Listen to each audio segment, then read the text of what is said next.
시편 16편입니다.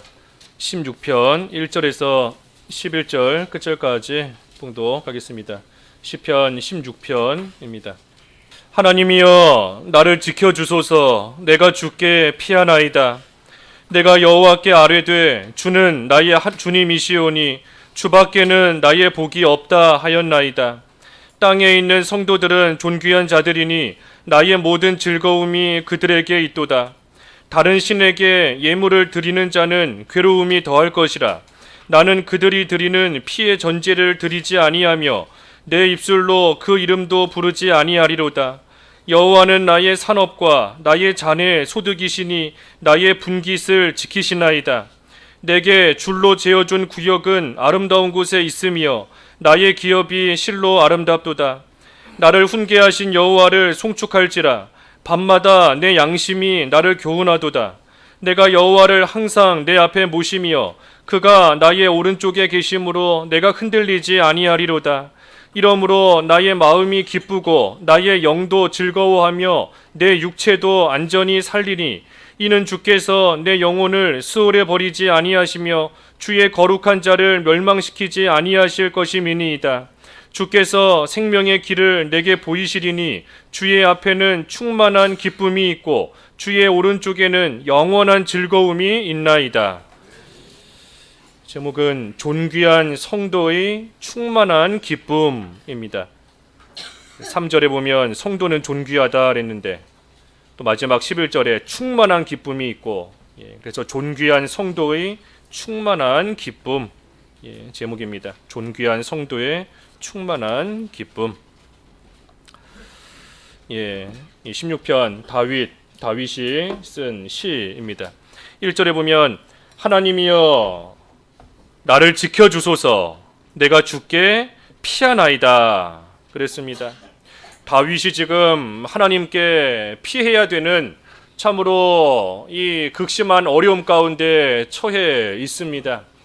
이 16편이 다윗의 인생에 있어서 이 어느 시기에 기록된 시편인가 하는 것은 우리가 정확히 알 수가 없습니다. 그러니 본문의 배경이 되는 이 다윗이 지금 겪고 있는 이 환난의 때가 정확하게 어느 때를 지금 말하는 것인지 우리가 알 수는 없어요. 하지만 다윗이 참으로 일생을 많은 어려움과 많은 환난 속에 살았습니다. 그리고 그러한 어려움 가운데 참으로 때로는 일시적으로 이 세상을 의지하고 그래서 그 블레셋으로 도망가고 하는 그러한 잘못된 일을 순간적으로 행하기도 했었지만, 하지만 다윗의 일생을 놓고 보면 참으로 하나님을 바라보고 하나님을 의지하고 하나님께로 늘 피하기를 힘쓰고 나아갔던 그러한 인생입니다.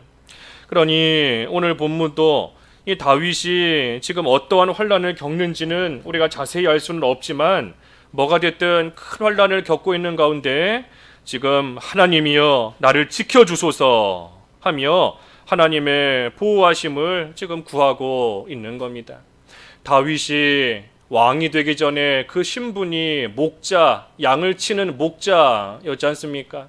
양들이 자기 힘으로 사나운 짐승으로부터 자기의 생명을 지킬 수 없습니다.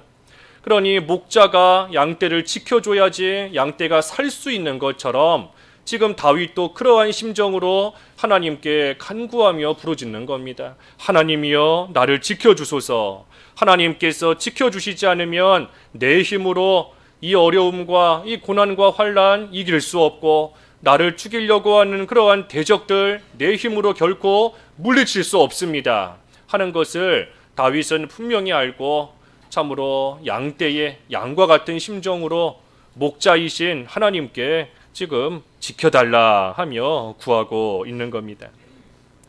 여기 1절을 잘 보면 하나님이여 나를 지켜주소서. 내가 주께 피하나이다 그랬습니다. 여기 우리가 보는 한글 성경에는 잘 안 나와 있지만 다른 성경에 보면 하나님이여 나를 지켜주소서 하고 그 사이에 왜냐하면이 들어 있습니다. 왜냐하면. 그러니 하나님이여 나를 지켜주소서. 왜냐하면 내가 주께 피하나이다. 내가 주께 피하니, 그러니 하나님이여 나를 지켜주소서. 이게 지금 다윗의 심정인 겁니다. 그러니 이 환난의 때에 하나님께 내가 피하기 때문에, 이 고난의 때에 내가 하나님께 피하고 있으니, 하나님께 피하니, 그러니 하나님께서 나를 지켜주셔야 됩니다. 지금 다윗의 간구하는 내용이 그와 같은 겁니다. 내가 하나님께 피하지 않습니까? 내가 하나님께 피하고 있으니, 그러니 하나님 나를 지켜주시는 것이 하나님 마땅하신 일입니다 하면서 다윗이 하나님께 구하는 겁니다. 그러니 다윗은 하나님께 피하면 하나님께서 당연히 자기를 지켜주실 것을 믿고 지금 있습니다. 다윗의 이러한 당당함이 어디서부터 나오는가? 하나님께서 다윗에게 무슨 빚을 지셨기 때문에 다윗이 피하면 어쩔 수 없이 지켜주셔야 되는 그러한 일이 아니지 않습니까? 그것이 아니에요. 그런데도 다윗이 어떻게 이렇게 당당하게 내가 하나님께 피하니 나를 지켜주시옵소서 하며 하나님께 구할 수 있는가? 그 이유는 하나님께서 다윗에게 맺어주신 언약이 있기 때문인 겁니다. 하나님께서 다윗에게 언약, 약속의 말씀을 주셨어요. 그 길기 때문에 지금 이 시간 다 읽지는 못하지만 그 사무엘하 7장에 보면 사무엘하 7장 8절부터 17절까지가 그 다윗에게 주신 언약의 말씀입니다. 사무엘하 7장 8절부터 17절까지가 그 내용을 쭉 보면 하나님께서 다윗을 특별히 선택하셔서 이스라엘의 왕으로 세우셨습니다. 많은 사람들이 있지만 그 가운데 하나님께서 다윗을 택하신 거예요. 택하셔서 하나님의 백성인 이스라엘의 왕으로 하나님께서 친히 다윗을 세우시고, 그리고 그 다윗에게 하신 약속이 너의 왕위가 영원토록 될 것이다. 너의 왕위가 결코 끊어지지 않고 영원히 이어져 갈 것이고, 그것을 위하여 하나님께서 다윗을 떠나지 않으시고 지키시고 함께 하시며 보호해 주실 것이라는 그러한 약속, 언약을 하나님께서 다윗에게 해 주신 겁니다. 그러니 다윗은 그 하나님의 언약을 지금 굳게 믿고 그 언약을 붙들고 있기 때문에 하나님께 나를 지켜주시옵소서 하며 구할 수 있고 또한 구하고 있는 겁니다. 하나님께서 분명히 과거에 내게 말씀하시지 않았습니까? 하나님께서 나에게 약속해 주시지 않았습니까? 내가 그 약속의 말씀을 믿습니다. 그러니 하나님이 나에게 말씀하신 그 언약, 그 약속대로 내가 하나님께 피하니 하나님께서 나를 지켜주시옵소서 하면서 다윗은 하나님의 언약을 의심하지 않고 하나님의 그 언약의 말씀을 확신을 가지고 믿고 있기 때문에 그 말씀대로 지금 하나님께 지켜달라 하고 구하고 있는 겁니다. 또 한편으로 다윗이 이렇게 구하는 것은 하나님을 신뢰하기 때문입니다. 하나님을 신뢰하고 있기 때문에 하나님께 또한 피하는 거예요. 그 룻기 2장 12절 읽어주십시오. 룻기서 2장 12절. 룻기 2장 12절. 여호와께서 내가 행한 일에 보답하시기를 원하며 이스라엘의 하나님 여호와께서 그의 날개 아래에 보호를 받으러 온 내게 온전한 상 주시기를 원하노라 하는지라. 이스라엘의 하나님 여호와께서 그의 날개 아래에 보호를 받으러 온 내게 온전한 상 주시기를 원하노라. 하나님께 보호받기 위해서 피해 왔는데 하나님께서는 상을 주신다는 겁니다. 하나님은 상을 주신다는 거예요. 하나님을 피난처로 삼고 하나님의 날개 아래가 참으로 안전한 곳임을 알고 그곳으로 나아올 때 하나님께서 안전하게 지켜만 주시는 것이 아니라 그러한 자에게 상까지 주시는 겁니다. 왜 상을 주시는가? 하나님을 신뢰하기 때문에, 하나님을 믿기 때문에 하나님께 피해오는 겁니다. 그러니 하나님께서 그 믿음을 귀하게 보시고 하나님을 신뢰하며 나오는 그 믿음을 하나님께서 보시고 온전한 상으로 하나님께서 갚아주신다는 거예요. 그러니 하나님께 피한다는 것이 얼마나 복된 겁니까?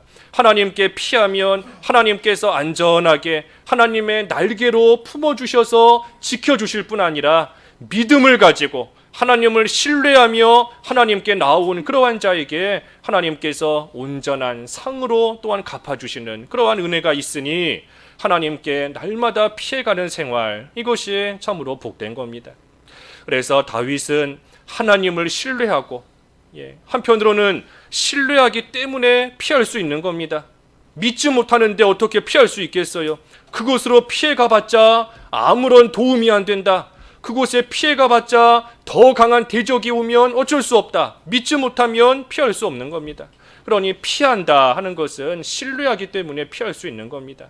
그래서 다윗은 하나님을 신뢰하고 또 하나님의 언약을 믿고, 그러니 바꿔 말하면 하나님과 하나님의 말씀을 다윗은 믿기 때문에 그 믿음을 가지고 지금 하나님께 피하면 하나님께서 반드시 지켜주실 것이다 하는 그러한 확신을 지금 가지고 있는 겁니다. 그래서 2절도 보면 본문 2절에 내가 여호와께 아뢰되 주는 나의 주님이시오니, 주님을 가리켜 나의 주님이시다. 또 궁극적으로는 하나님을 가리켜 주님이시다 한 겁니다. 주님이시다. 주님, 나의 주인이시다 하는 거지 않습니까? 나의 주인이시다. 그러니 내가 지금 이러한 환난을 당하였지만 내가 살고 죽는 것이 다른 데 달린 게 아니라 나의 주인이신 하나님께 달려 있습니다. 나의 주인이신 하나님께서 나를 지켜주시면 내가 안전할 수 있고, 나의 주인이신 하나님께서 나를 외면하시면 아무리 내가 육신적으로 환난이 없다 할지라도 결코 살아갈 수가 없습니다. 그래서 하나님이 나의 모든 것을 주장하시는 나의 주인이십니다. 그래서 지금 하나님, 주는 나의 주님이시다 하고 또 다윗이 고백하고 나아가는 겁니다. 그래서 다윗은 하나님을 피난처로 삼고 있어요.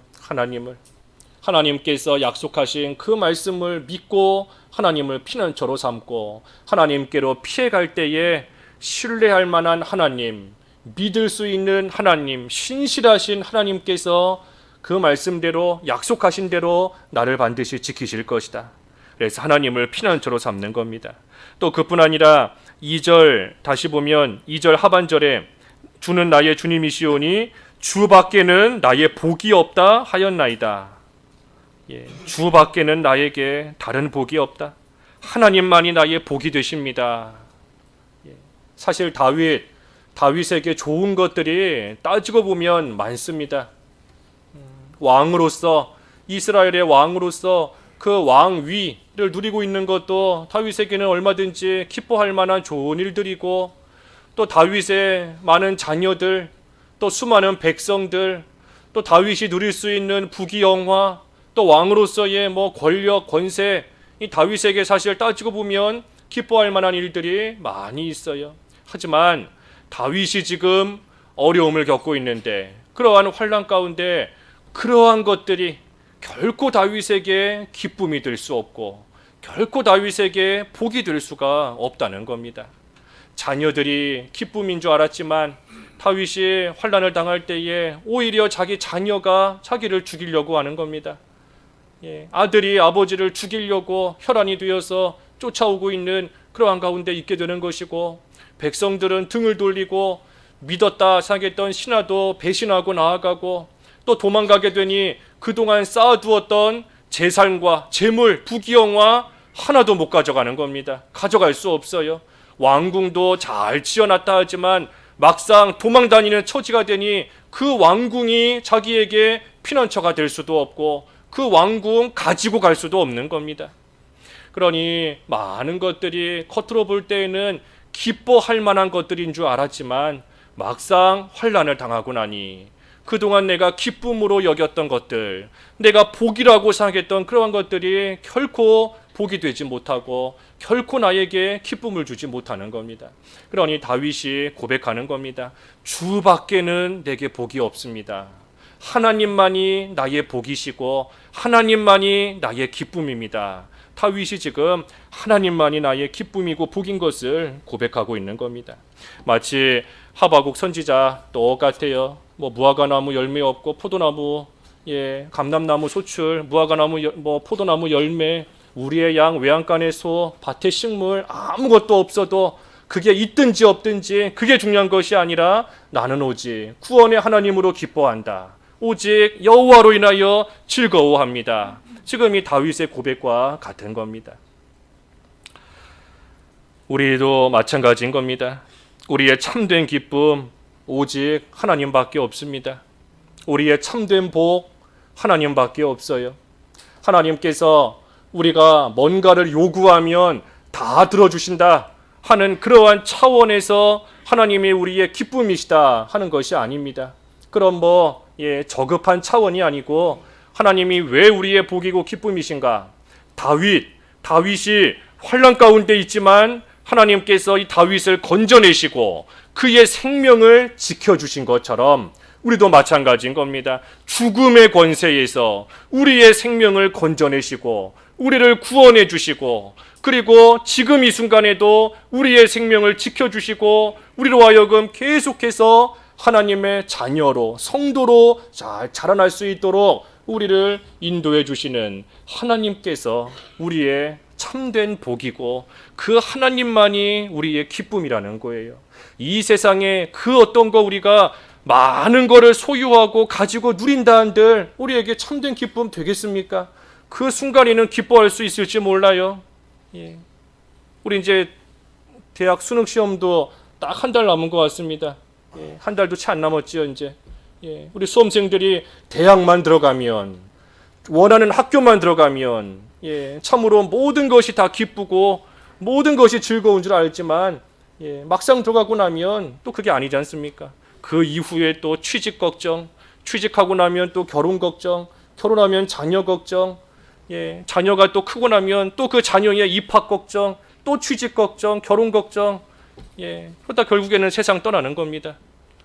기쁨인 줄 알지만 우리에게 결코 참된 기쁨 없어요. 오직 우리를 죽음의 권세에서 건져내셔서 우리로 하여금 영원한 삶을 살게 하시고 하나님께서 우리의 복이 되어주시는 하나님 자체가 우리의 영원한 기쁨이 되어주시니 하나님이 우리의 기쁨인 것이고 하나님 그 자체가 우리의 복인 겁니다. 다윗이 지금 고백하는 것이 그거예요. 나에게 많은 기뻐할 만한 것들이 있었지만 내가 이렇게 환난을 겪어보니 그 어떤 것도 나에게 기쁨이 되지 못합니다. 오직 주님만이 나의 복이십니다. 하나님만이 나의 기쁨입니다.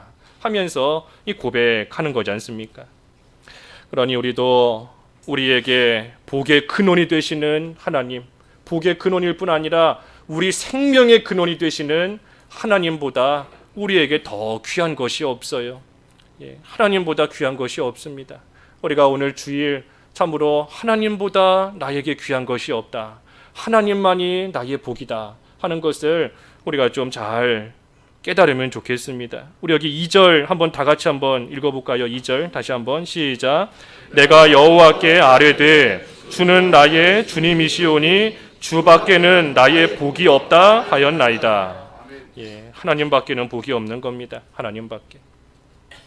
그런데 하나님께서 우리의 복이 되신다 그랬는데 또 아까 1절에는 하나님이 우리의 피난처가 되신다 그랬고 하나님께서 왜 우리에게 피난처가 되어주시고 또 우리에게 복 그 자체가 되어주시는가 그 이유가 3절에 나와 있어요. 3절에 땅에 있는 성도들은 존귀한 자들이니 나의 모든 즐거움이 그들에게 있도다.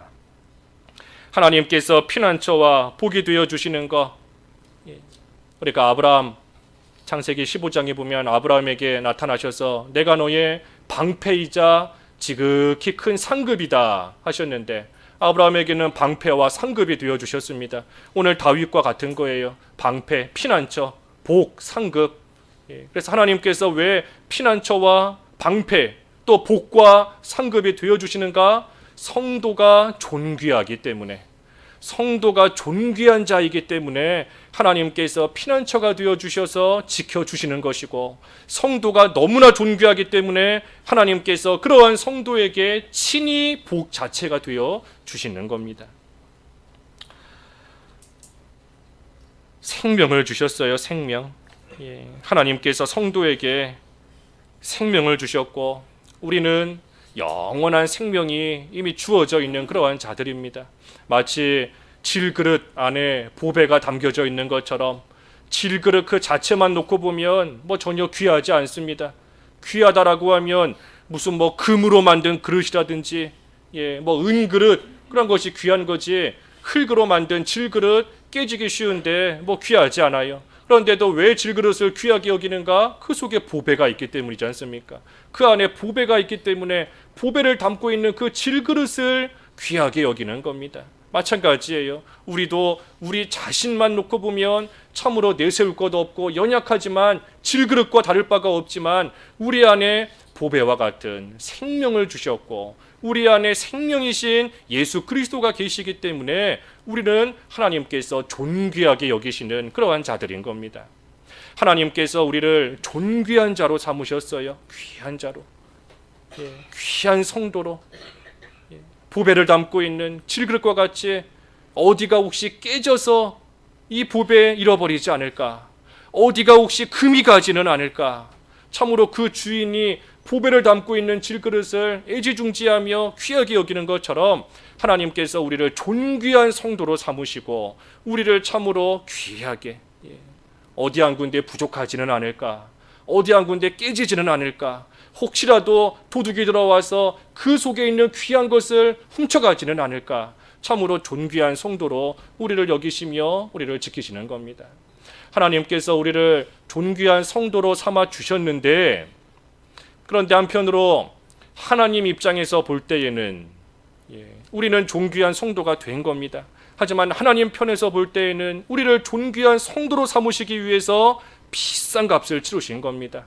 우리는 거저 존귀한 성도가 되었지만, 믿음으로 말미암아 거저 존귀한 자가 되었지만 하나님께서는 비싼 값을 치르셨지 않습니까? 우리를 존귀한 성도로 삼으시기 위해서 하나밖에 없는 아들 예수 그리스도를 우리를 대신해서, 나를 대신해서 십자가에서 죽게 하시고 그 피를 흘리게 하심으로써 우리의 모든 죄를 그 피로 깨끗하게 씻어주셔서 참으로 하나님 앞에 옳다 인정을 받을 만한 그러한, 의롭다 칭함을 받을 만한 그러한, 또 오늘 본문대로 하자면 존귀한 성도로 하나님께서 우리를 삼아 주신 거지 않습니까?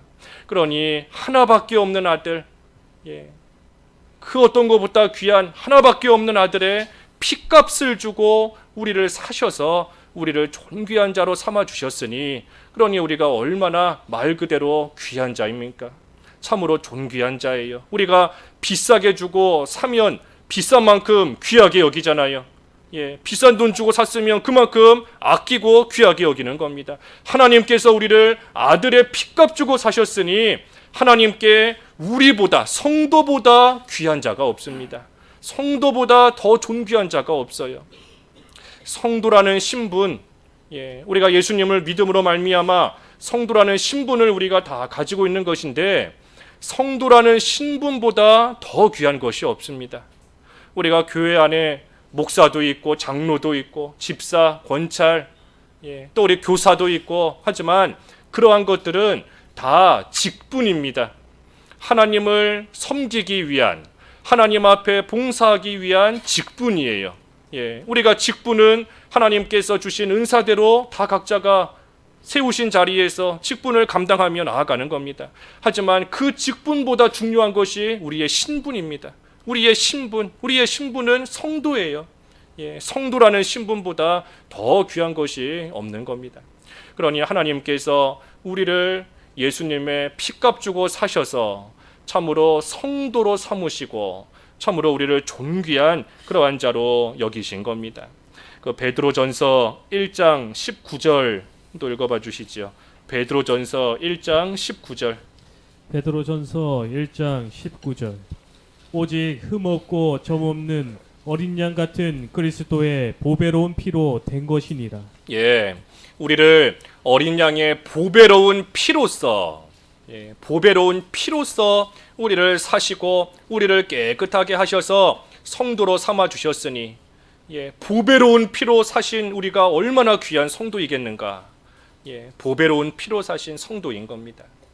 그래서 하나님께서 우리를 존귀하게 여기시는 겁니다. 그래서 여기 3절에 이어서 보면, 본문 3절에 땅에 있는 성도들은 존귀한 자들이니 나의 모든 즐거움이 그들에게 있도다. 나의 모든 즐거움이 그들에게 있도다. 여기 나, 나의 즐거움 그랬는데 나가 누군가? 이 문맥적으로 보면 이 다윗을 가리킵니다. 지금 다윗이 쭉 기록한 시편이잖아요. 그래서 문맥적으로 보면 3절에 나오는 나도 이 다윗을 가리키는 거예요. 하지만 우리가 의미적으로 볼 때에는 하나님으로서도 우리가 생각할 수 있습니다.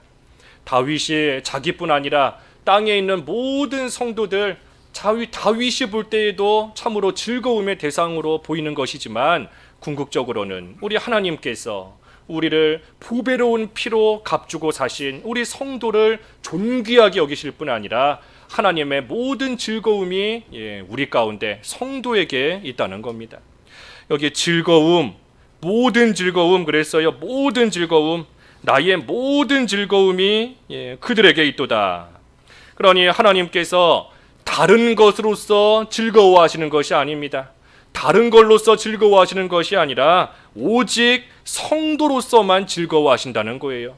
나의 모든 즐거움이 그들에게 있다. 그러니 하나님께서 오직 성도로서만, 우리로서만 하나님께서 즐거워하시며 기뻐하신다는 겁니다. 그러니 우리가 성도인데 성도라는 그 자체만으로도 하나님께서 기뻐하신다는 겁니다.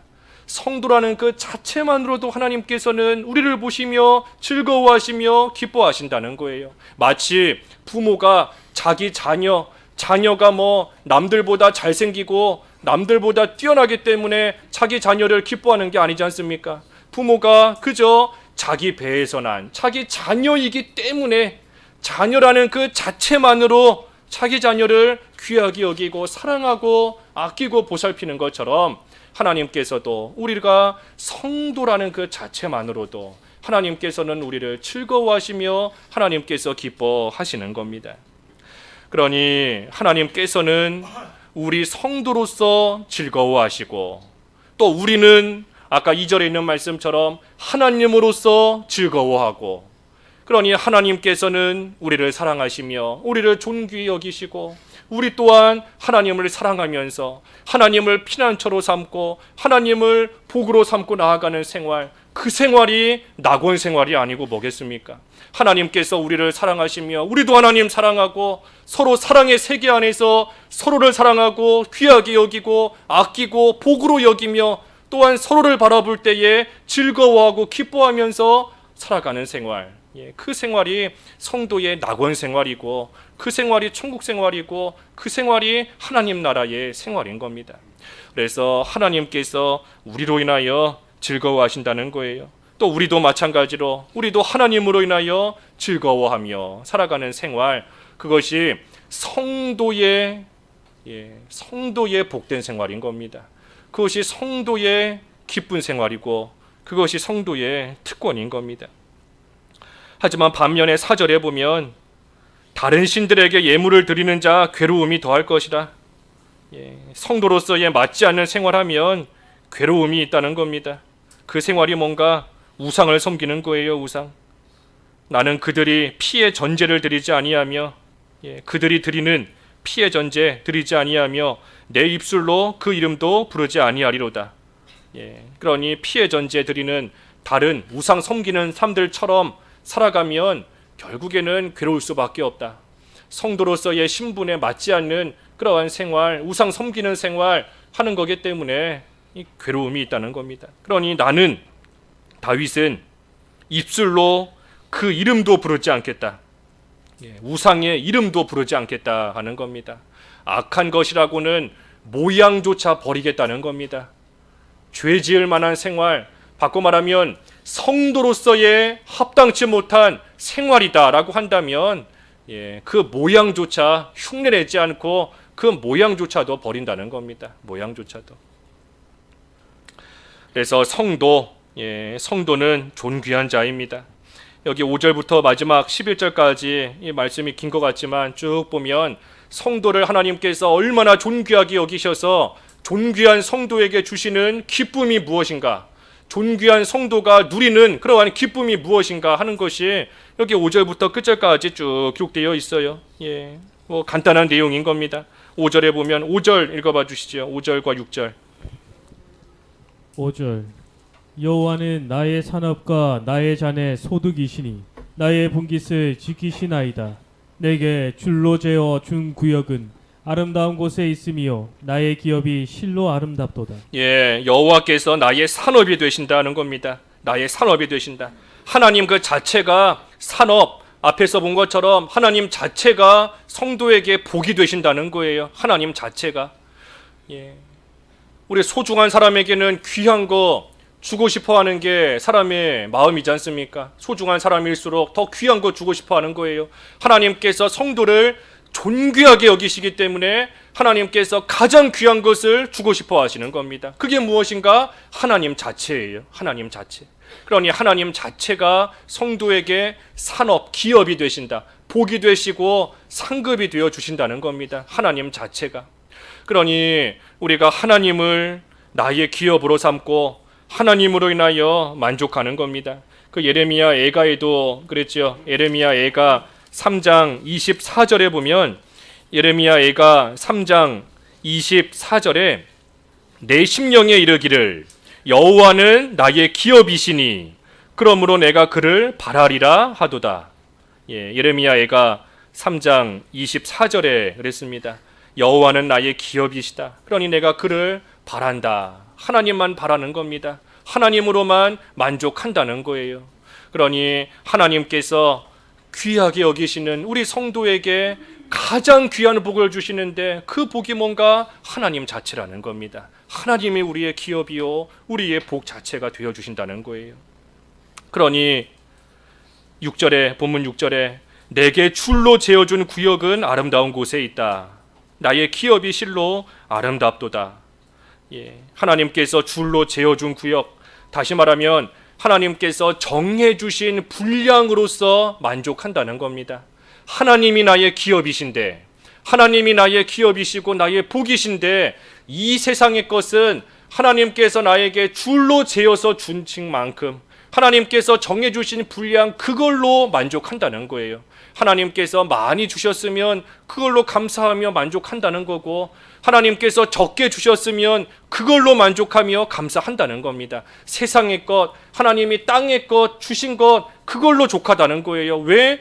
땅의 것은 있든 없든 어차피 세상 떠나면 하나도 가져가지 못하는 것이고 하나님이 나의 기업이 되시고 하나님이 나의 복이 되시는데 세상의 것은 하나님께서 많이 주셨으면 그대로, 적게 주셨으면 그대로 그걸로 족한 것이지 그걸로 인하여 내가 없다고 해서 낙심하는 것도 아니고 많이 주셨다고 해서 그걸로 기뻐하며 살아가는 것도 아니고 아까 다윗이 앞에서 고백했지 않습니까? 세상의 기쁨과 복인 줄 알았는데 그러한 것들 환난을 겪고 나서 보니 나에게 전혀 기쁨이 되지 못하고 나에게 전혀 도움이 되지 못하는구나 하는 것을 다윗이 깨닫고 고백하지 않습니까? 그러니 땅의 것, 하나님이 줄로 지어주신 이 땅의 것은 하나님께서 나에게 맞춰서 나에게 딱 맞춰서 줄로 재어주신 겁니다. 너한테는 이 정도 있으면 충분하다. 하나님이 줄로 딱 채워서 나한테 주신 거예요. 너는 요만큼 있어야 되겠구나. 줄로 딱 채워서 나한테 꼭 필요한 만큼만 하나님께서 주셨으니 그러니 그걸로 만족하고 우리의 참된 만족은 나의 기업이신 하나님, 나의 산업이신 하나님, 하나님만이 나의 복입니다. 하나님으로 인하여 만족하며 살아간다는 겁니다. 또 7절, 8절, 7절에서 9절까지도 읽어봐 주시죠. 7절 나를 훈계하신 여호와를 송축할지라 밤마다 내 양심이 나를 교훈하도다.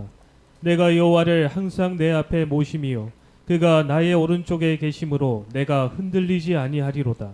이러므로 나의 마음이 기쁘고 나의 영도 즐거워하며 내 육체도 안전히 살리니.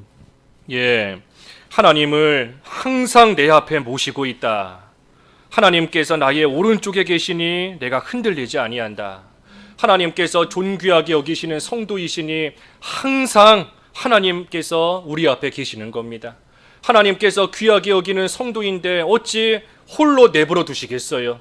홀로 놔두실 수 없는 겁니다. 그러니 항상 하나님께서 내 앞에 계시고 특별히 내 오른쪽 오른쪽이라는 것은 꼭 필요한 자리를 말합니다. 꼭 필요한 자리. 하나님께서 꼭 필요할 때에 나를 붙들어 주신다는 거예요. 시험이 올 때에, 넘어질 만한 일을 당할 때에, 자꾸만 속에서 누군가 미운 생각이 들 때에, 죄 짓고자 하는 마음이 들어올 때에, 음란한 생각이 들 때에 하나님께서 나를 꼭 붙들어 주셔서 나로 하여금 흔들리지 않도록, 넘어지지 않도록. 왜? 존귀한 성도이기 때문에. 하나님께서 귀하게 여기시는데 다시 더러운 죄 가운데 빠지도록 하나님께서 놔두시지 않는다는 겁니다. 다시 악한 마귀에게 끌려가도록 하나님께서 놔두시지 않는다는 거예요. 항상 내 앞에서 하나님께서 나를 붙들어 주셔서 결국 흔들리지 않게 하신다. 존귀하기 때문인 겁니다. 존귀하기 때문에. 그리고 때로는 잘못된 길로 가면 아까 7절의 말씀처럼 나를 훈계하신다. 밤마다 내 양심이 나를 교훈하도다.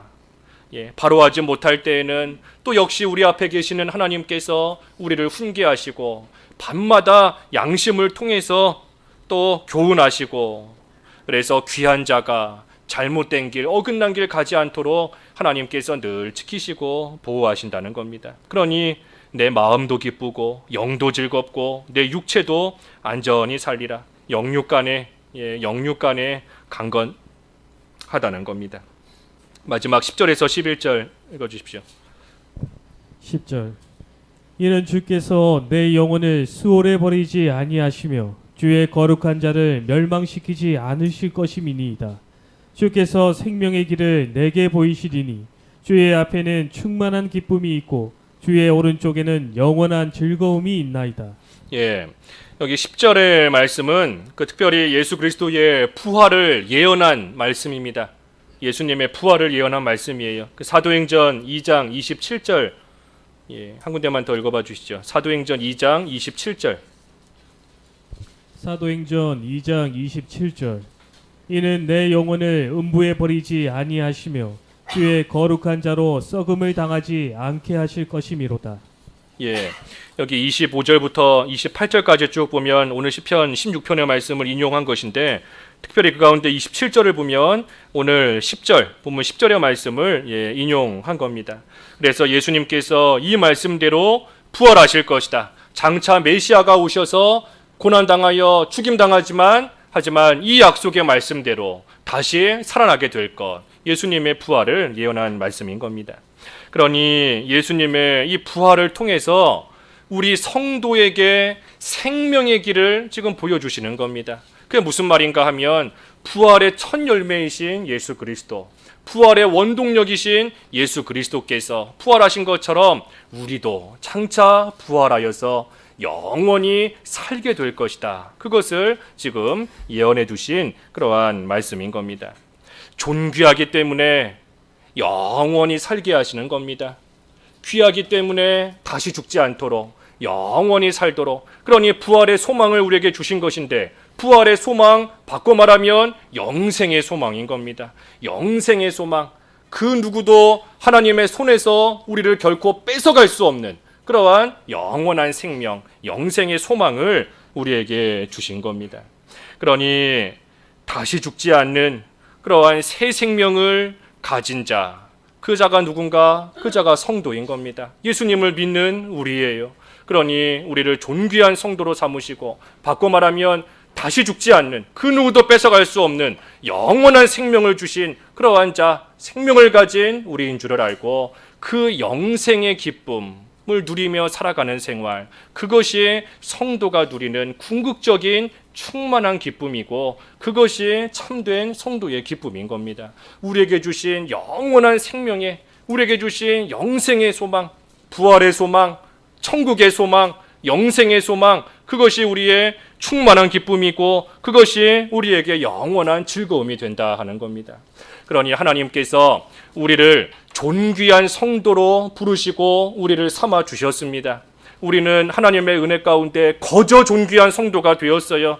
하나님께서 우리에게 믿음을 선물로 주셔서 하나님의 은혜 가운데 우리는 값없이 거저 존귀한 성도가 되었지만, 하나님께서는 우리를 존귀한 자로 삼으시기 위해서 하나밖에 없는 아들의 보배로운 피를 흘리게 하심으로 우리를 귀한 하나님의 성도로 삼아주신 겁니다. 그리고 그러한 우리가 너무나 존귀하기 때문에, 그러한 우리가 너무나 귀하기 때문에 늘 우리 앞에서 한순간도 우리를 떠나지 않으시고 우리를 늘 지키시며 바른 길로 인도하시고, 어긋난 길 갈 때에는 우리를 훈계하시고 밤마다 양심을 통해 또 우리를 교훈하셔서 존귀한 성도답게 바른 길 걸어가게 하시고, 또 하나님 그 자체가 하나님께서 우리에게 가장 귀한 것을 주고 싶어 하시는, 너무나 존귀하기 때문에 우리에게 가장 귀한 것을 주고 싶어 하시는 하나님께서 하나님 자체를 우리에게 복으로 주셨으니, 그러니 그것 또한 우리의 참된 기쁨이 되는 것이고, 그리고 무엇보다 우리 예수님께서 부활하신 것처럼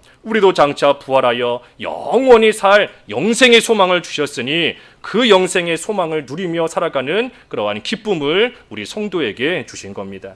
그래서 존귀한 성도 우리인 줄을 알고 우리에게 주신 기쁨이 충만한 줄을 알아 그러한 기쁨 가운데 하나님 늘 찬송하며 살아가는 성도의 삶이 되어야 되겠습니다. 말씀 생각하시면서 잠깐 각자 기도하시죠. 하나님 아버지, 하나님의 은혜 가운데 저희를 존귀한 성도로 삼아주신 것을 감사합니다. 저희를 보배로운 피로 사셔서 참으로 귀한, 또 하나님께서 기뻐하시며 즐거워하시는 그러한 성도로 저희를 삼아주셨는데, 하나님의 귀한 성도의 신분을 바로 알고 그에 합당한 삶을 살아갈 수 있는 저희들 다 될 수 있기를 원하옵나이다. 하나님께서 저희의 산업이 되어주신 것을 생각할 때에 하나님으로 인하여 만족하며 하나님으로 인하여 기뻐하며 복된 생활 해나갈 수 있게 하여 주시옵시고, 참으로 우리 하나님께서 한순간도 저희를 떠나지 아니하시고 늘 저희 앞에 계시며 오른손으로 저희를 붙들어 주셔서 흔들리지 않게 하시는 줄을 알고 하나님을 피난처로 삼고 늘 하나님을 신뢰하고 의지하며 하나님으로 인하여 굳건히 설 수 있는 저희들 될 수 있기를 또한 원하옵나이다. 무엇보다도 우리 예수 그리스도를 다시 죽음에서 살리신 것처럼 저희도 장차 부활하여 영원히 살 영생의 소망을 주셨사오니 그 영생의 소망을 누리며 기뻐하며 살아가는 존귀한 성도들 다 될 수 있도록 인도하시고 은혜를 베풀어 주시옵소서. 예수님의 이름으로 기도하옵나이다. 아멘.